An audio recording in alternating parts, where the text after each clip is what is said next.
Moving right along to letter D. So far we have done letters A, B, and C, and we've got them in our little template here. This week we are doing letter D. So letter D this week is a no contrast block letter with some serifs added. So this is called an old style serif, and I've kind of taken some liberties with it and added some curves to make it more playful. Does that technically make it an old style serif still? I honestly don't know, but that's what it's based off of. So there you go. All right, so letter D, we're gonna add our layer. I think I used the lighter green this week. Does that match? Yes. All right, and we are gonna use our grid this week. So if you need a reminder, you're gonna click your wrench tool, click canvas, and add your drawing guide on. If you need to edit it, you can do so there.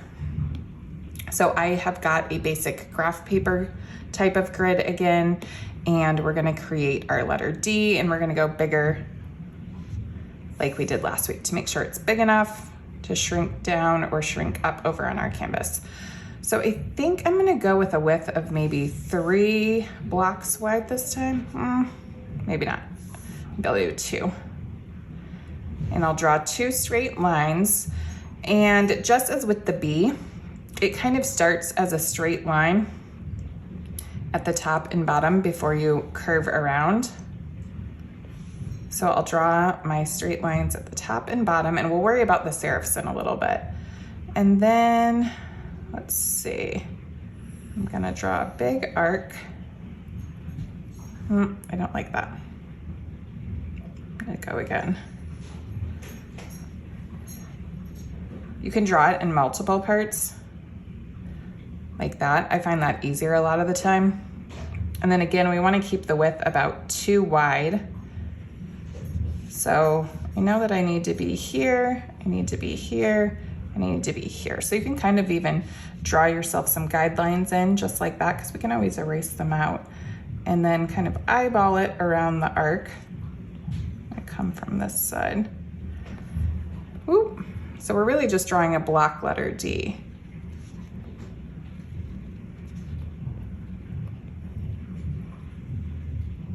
All right. That's not too bad. So we'll go ahead and fill that in. And then again, we can see where we need to use our eraser tool to smooth things out. So I've got like some overage here.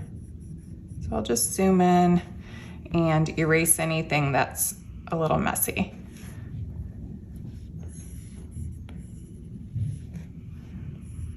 And then again, since letters are hand-drawn, even if we're saying they're no contrast, we don't want them to be too perfect, because otherwise then, you know, we could just use a font. We want them to look handmade still.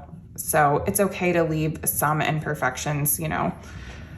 Follow the rules, break them to make it more playful. I like to use the rules as my basis, but I don't like to let them confine me too much.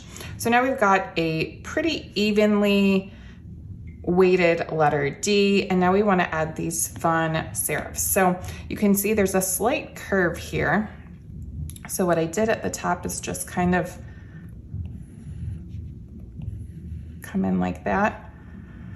Might want to redraw it a couple times. Yep, just like that. And then I pulled it down.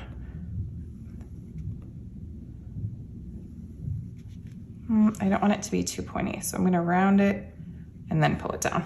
All right, and then drag and drop the color. And then I'm gonna do the same thing at the bottom. So you could either cut and paste it, or you could draw it again. I feel like in the spirit of this being more playful, I'm going to draw a separate one. I also originally, my top line is curved, my bottom is not as curved. So I'm just gonna twist my page. I might make that one a little more downturned than my original. And then connect it with that curve, slight curve at the end. And then I end up with something more like that. And then I might wanna make these a little thicker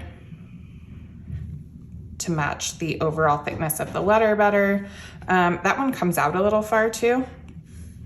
So I can always erase it and make it a little shorter. I'm gonna make this bigger. just a little shorter like that. And that looks pretty good. So as we've done in the past weeks, we'll tap our letter layer, click copy, and bring it on over and click add, paste. Then we're on uniform, we've got our arrow tool. We're gonna shrink it down to fit. Now all your letters for this overall piece don't have to be the exact same size because we want it to be playful. So some can be bigger than others. We can angle some. We can play with that at the end too when we add some details on our letters and these background elements. But for now, it always pastes right above your add your letters here layer, so you can tap it and merge down. And as I showed you before, we can still move things around by using the selection tool on freehand, and then I can just carefully draw around my letter, move it, angle it more. If I need to resize it a little, I can shrink it down. So we can play with some of that later in the process as we get closer to finishing the entire alphabet piece. That is it for letter D. I will see you next week for letter E.